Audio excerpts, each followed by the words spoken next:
Godwin John ministries வழங்கும் தினம் ஒரு சத்திய வார்த்தை. இந்த ஆடியோ நிகழ்ச்சிக்கு உங்களை அன்புடன் வரவேற்கிறோம்.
கிறிஸ்துவுக்குள் பிரியமானவர்களே, ஆண்டவரும் உலக இரட்சகருமாகிய இயேசு கிறிஸ்துவின் பரிசுத்த நாமத்தினாலே வாழ்த்துக்கள். தினம் ஒரு சத்திய வார்த்தை. ஜெபம் செய்வோம். பரிசுத்தமுள்ள நல்ல ஆண்டவரே, ஆசீர்வாதமாக எங்கள் ஒவ்வொருவருக்கும் தந்திருக்கக்கூடிய இந்த நல்ல நாளுக்காக உமக்கு ஸ்தோத்திரம். சத்தியத்தை கேட்க வந்திருக்கிற ஒவ்வொருவரையும் ஆண்டவரை நீர் பக்குவப்படுத்தி ஆசீர்வதித்து இந்த வார்த்தைகள் ஒவ்வொன்றும் கேட்கிற ஒவ்வொருவருக்கும் பிரயோஜனமாக இருக்க உதவி செய்யும். இயேசுவின் மூலம் ஜெபிக்கிறோம் நல்ல தந்தையே, ஆமீன். இந்த நாளுக்குரிய தலைப்பு வழி, சத்தியம், ஜீவன். கிறிஸ்து இயேசுவில் நம்பிக்கை கொள்ளுங்கள். The way, the truth and the life. Believe in Christ Jesus. பரிசுத்த திருமறையின் ஆதார வசனம் யோவான் 14:6. அதற்கு இயேசு, நானே வழியும் சத்தியமும் ஜீவனுமாய் இருக்கிறேன், என்னாலே அல்லாமல் ஒருவனும் பிதாவினிடத்தில் வரான். John 14:6. Jesus said to him, I am the way, the truth and the life. No one comes to the Father except through me. இன்றைய தியான பகுதி யோவான் எழுதின சுவிசேஷம் அதிகாரம் 14 முதல் 6 வசனங்களும். உங்கள் இருதயம் கலங்காதிருப்பதாக, தேவனிடத்தில் விசுவாசமாயிருங்கள், என்னிடத்திலும் விசுவாசமாயிருங்கள். என் பிதாவின் வீட்டில் அநேக வாசஸ்தலங்கள் உண்டு. அப்படி இல்லாதிருந்தால் நான் உங்களுக்கு சொல்லியிருப்பேன். ஒரு ஸ்தலத்தை உங்களுக்காக ஆயத்தம் பண்ண போகிறேன். நான் போய் உங்களுக்காக ஸ்தலத்தை ஆயத்தம் பண்ணின பின்பு நான் இருக்கும் இடத்துல நீங்களும் இருக்கும்படி நான் மறுபடியும் வந்து உங்களை என்னிடத்தில் சேர்த்துக் கொள்ளுவேன். நான் போகிற இடத்தை அறிந்திருக்கிறீர்கள், வழியையும் அறிந்திருக்கிறீர்கள் என்றார். தோமா அவரை நோக்கி, ஆண்டவரே, நீர் போகிற இடத்தை அறியோமே, வழியை நாங்கள் எப்படி அறிவோம் என்றான். அதற்கு இயேசு, நானே வழியும் சத்தியமும் ஜீவனுமாய் இருக்கிறேன், என்னாலே அல்லாமல் ஒருவனும் பிதாவினிடத்தில் வரான். வழி, சத்தியம், ஜீவன். கிறிஸ்து இயேசுவில் நம்பிக்கை கொள்ளுங்கள். The way, the truth and the life. Believe in Lord Jesus Christ. அருமையானவர்களே, ஒரு இடத்திற்கு செல்ல பாதை வழி என்பது மிக முக்கியமானது ஆகும். புதிய இடத்திற்கு செல்ல வேண்டுமென்றால் இன்றைய நாட்களிலே அதற்கான பாதையை கண்டுபிடிக்க அநேகர் கூகுள் வரைபடம், அதாவது கூகுள் மேப்பை நாடுவதுண்டு. ஆனால் இந்த வரைபடத்தின் உதவியால் சென்ற சிலர் தவறான இடத்திற்கும் சிலர் இடுக்கமான இடங்களில் சிக்கிக்கொண்ட நிகழ்வுகளும் அரங்கேறியதுண்டு. ஆகவே இந்த வரைபடத்திலிருந்து நம்பகமான செய்தி பெற முடியாது என்பதே உண்மை. சில இடங்களில் வழியை காட்ட வழிகாட்டி பலகைகள் வைக்கப்பட்டிருக்கும். சில வழிகாட்டி பலகைகளை வேறு பாதைகளை திருப்பி வைத்து புதிதாய் வருபவர்கள் வழி தவறி செல்வதற்கு வழி குறும்புக்காரர்கள் செய்கிறதும் உண்டு. ஆனால் இயேசு கிறிஸ்து காட்டும் பாதை இந்த வழிகாட்டிகளுக்கு எல்லாம் முற்றிலும் வேறுபட்டது.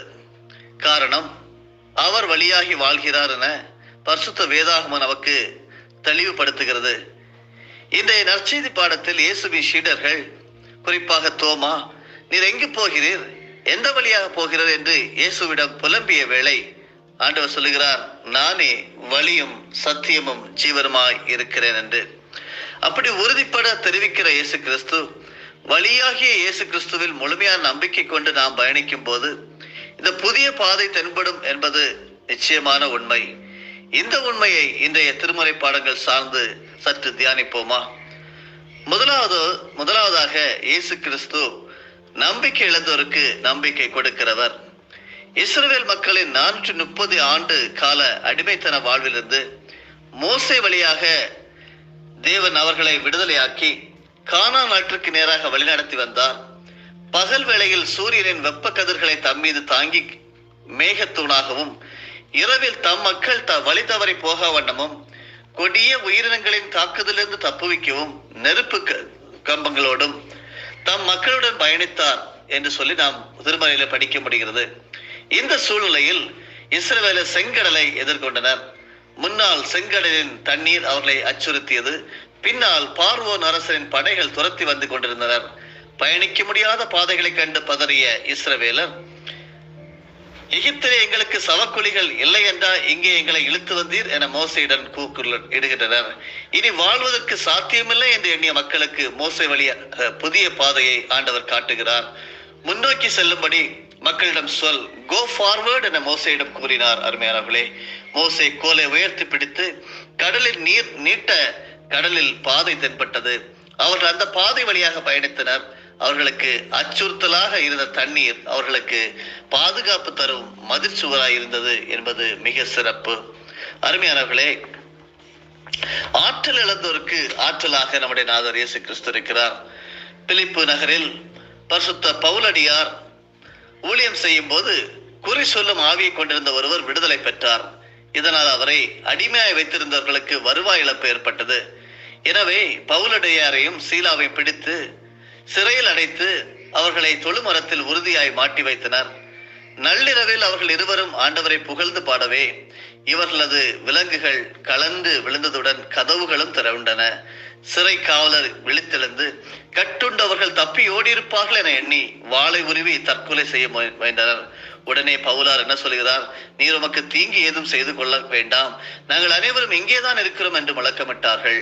கட்டுகள் கலந்திருந்தும் கதவுகள் திறந்திருந்தும் தப்பி செல்லாத அனுபவம் சிறை காவலருக்கு ஒரு புதுமையாகவே இருந்தது. இதன் விளைவாக அந்த இரவிலேயே சிறை காவலரும் அவரது வீட்டாரும் ஞானஸ்தானம் பெற்றனர். அசாதாரணமான வழியிலே தப்பி செல்லாமல் அங்கேயே அமர்ந்திருந்ததால் சிறை காவலர் உண்மையான ஆற்றலை, அங்கே ஆசீர்வாதத்தை அவர் பார்க்கிறார். அந்த பாதையில் தாமும் பயணிக்க தம்மை அர்ப்பணித்தார். அவரது வீட்டார் அனைவரும் சேர்ந்து அன்று ஞானஸ்தானம் பெற்றுக் கொண்டனர் என்று சொல்லி பரிசுத்த வேதாகம் நமக்கு கற்றுத் தருகிறது. அடுத்ததாக பாடை அடைந்தோரின் பாதை. இயேசு கிறிஸ்து சொல்லுகிறார், நானே வழி என்று கூறும் கூற்றினை பின்வருமாறு ஒரு அறிஞர் விளக்க முற்படுகிறார். குறிப்பிட்ட ஒரு இடத்திற்கு செல்வதற்காக உதவி கேட்ட எனக்கு எவரும் உதவி செய்யாத போதும் ஒருவர் எனக்காக உதவிட முன்வந்தார். அவருடன் நானும் பயணமானேன். சில கரடு முரடுகளிலும் சறுக்கல்களிலும் அவர் என்னை தாங்கிக் கொண்டார். சில முட்கள் நிறைந்த பாதையில் எனக்கு முன்னாக சென்று தம்முடைய கால்களை பதித்த இடத்தில் எனது காலை பதித்து நடக்க செய்தார். நான் சோர்ந்து போனேன். அதிகமான முட்கள் நிறைந்த பாதையாய் இருந்ததால் நான் இதன் மீது படுத்துக் கொள்கிறேன், நீ என் மீது உன் காலை பதித்து முன்னேறி செல் என்று கூறி படுத்துக்கொள்ள நான் அவர் மீது நடக்கலானேன். என் பாதங்கள் பதிய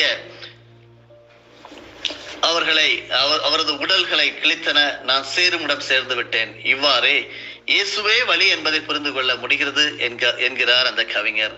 அருமையானவர்களே, இந்த பின்னணியத்தில் தான் பாலை வனத்தில் சுமார் 50 டிகிரி சென்டிகிரேட் வெப்பத்திற்கு அதிகமாக இருக்கும் வெப்பத்தை தம் மீது தாங்கிக் கொண்டு தம் மக்களுக்கு மேகமாய் அவர்களுடன் சென்றார் என்பதை நாம் புரிந்து கொள்ள முடிகிறது.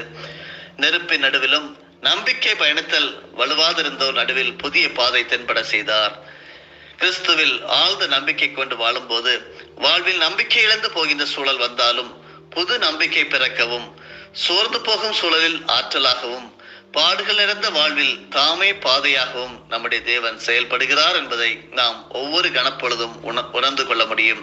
கிறிஸ்துவில் கொள்ளும் நம்பிக்கையில் முன்னேறி செல்ல ஆண்டவர் உங்கள் ஒவ்வொருவருக்கும் துணை செய்வாராக என்று சொல்லி உங்களை வாழ்த்துகிறேன், ஆசீர்வதிக்கிறேன்.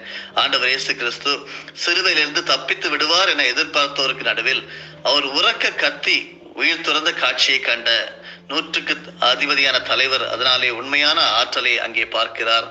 இப்படிப்பட்ட மாமனிதர் உண்மையாகவே இறைமகன் என்று அங்கே சான்றுரைக்கிறார். கேட்டுக்கொண்டிருக்கின்ற அருமையானவர்களே, தோமா கேட்டது போல,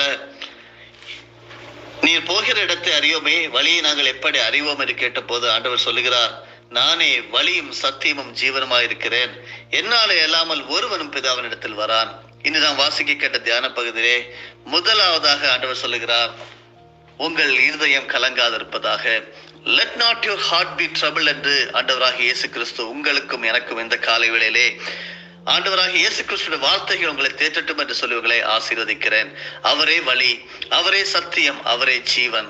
அவரை பற்றி கொள்ளுங்கள். அவரால் இல்லாமல் நீங்கள் எதுவும் செய்ய இயலாது. நிச்சயமாகவே அவர் போய் நமக்காக ஒரு ஸ்தலத்தை ஆயத்தப்படின பின்பு அவர் இருக்கிடத்திலே நாமும் போகும்படி அவர் மறுபடியும் நம்மை அவரிடத்தில் சேர்த்துக் கொள்ளுவார். ஜெபிப்போமா. வழியும் சத்தியமும் ஜீவனுமாயிருக்கிற எங்கள் அன்புநாதர் இயேசு கிறிஸ்துவை வாழ்த்துகிறோம், துதிக்கிறோம், ஸ்தோத்தரிக்கிறோம்.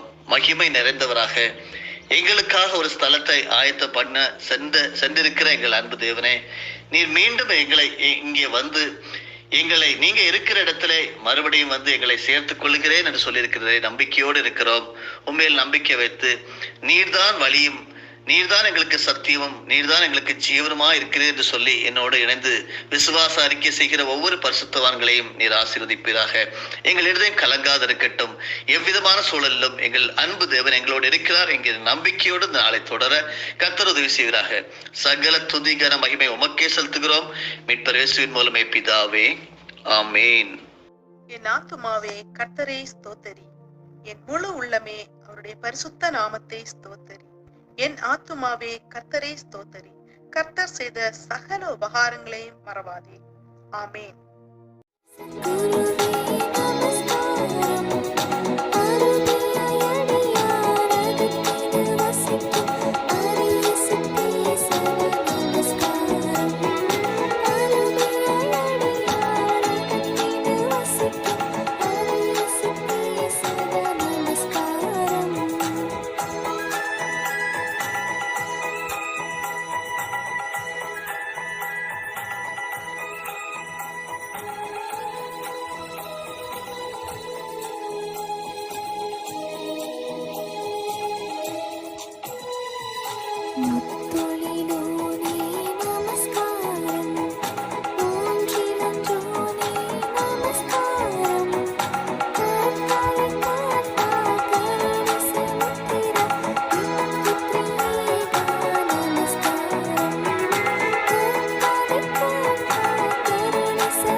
ஆண்டவராகிய இயேசு கிறிஸ்துவின் மூலமாக உங்களை நாங்கள் மனமாற ஆசீர்வதிக்கிறோம்.